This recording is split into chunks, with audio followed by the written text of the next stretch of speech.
Manipur ki hausi koiriba phiba masi ki matangda ITLF ki oiba meepham amanga si pangthokpaga loinana tongan ba warep mapan loukhre warep sing adu ki manungda joy united country ama sembagi wafam su amadi hausik leiriba kuki ki MLA tara asi resign tougadabani haiba wafam yaori.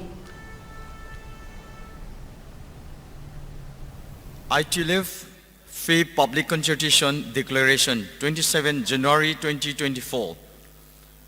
For our future political way forward, the Mizoram government should be approached. 2.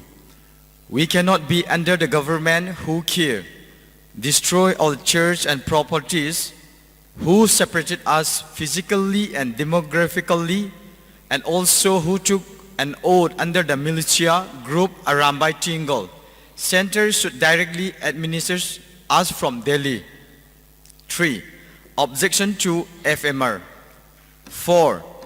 To continue any form of agitation and action as per the needs arise. 5. To support and cooperate with any plans, projects and policies made by ITLF to strengthen our movement. 6. Shu should not sign for the integrity of Manipur and stand firm with our demand for unity with legislature. 7. For our future political movement, meeting with Shu groups and our MLA should be here with the initiative of Joe United as soon as possible.